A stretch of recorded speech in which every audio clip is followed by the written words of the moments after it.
Hello and welcome to this round 1 Bout 3 clash of the 2019 Master Marzen competition.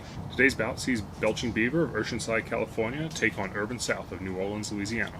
Master Marzen was my idea to pit 32 of America's top breweries against each other to see who could make the best Oktoberfest brew. In each round, the two beers are compared on 5 criteria. Those are packaging design, aroma, flavor, body, and the people's choice.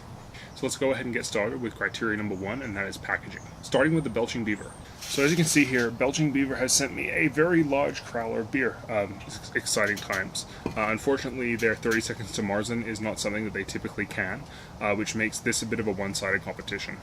With that in mind, their crowler is pretty cool. On the other hand, you have Urban South's Oktoberfest. This is actually one of 2 beers they've entered in this year's tournament. This is their Marzen variety, and as you can see, they've got the sort of typical Czech that you would expect. They got a nice big pretzel wearing the German outfit there.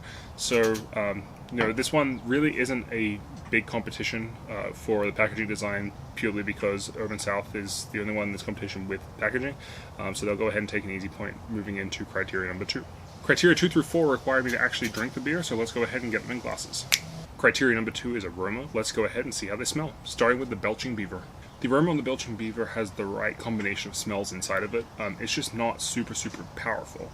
I do smell toasted malts. It is somewhat subdued, but it smells good. Now onto the Urban South.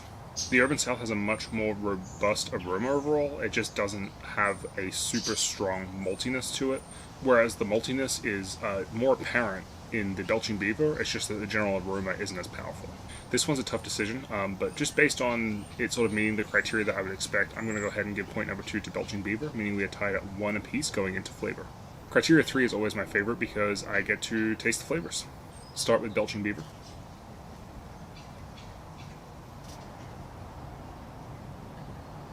I was a little concerned, given the distance of travel coming from California, Southern California, that the crowler might not travel as well and the flavor might be diminished, but this is a pretty tasty beer. It's a little thinner and lighter than a lot of the other Marzens in the tournament, but it does have a really sort of warm, toasted malty flavor. Now let's see how Urban South tastes.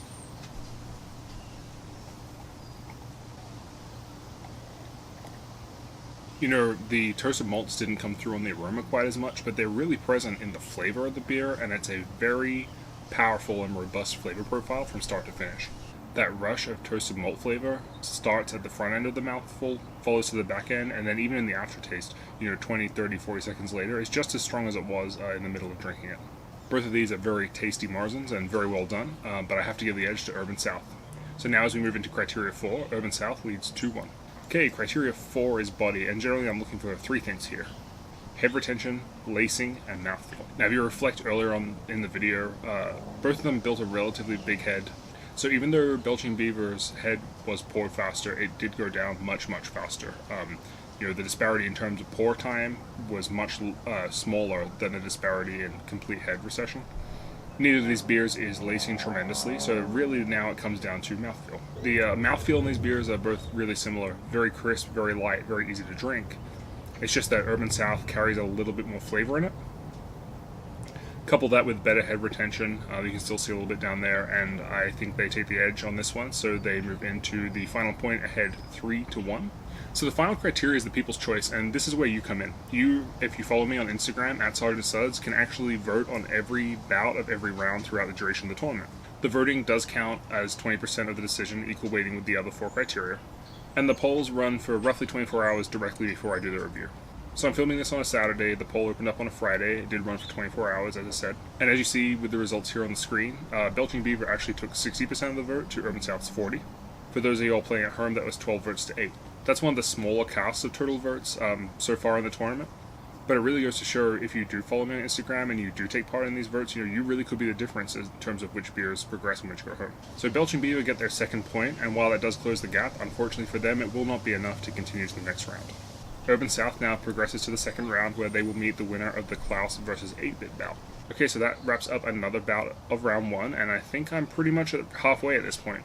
If you enjoyed what you see, please go ahead and like, and feel free to follow me. As I said, this is the middle of round 1 of what is a 32 beer tournament, so there's plenty of drinking left to go, and by staying involved and by voting, you can actually help shape the course of this tournament. Until next time, cheers.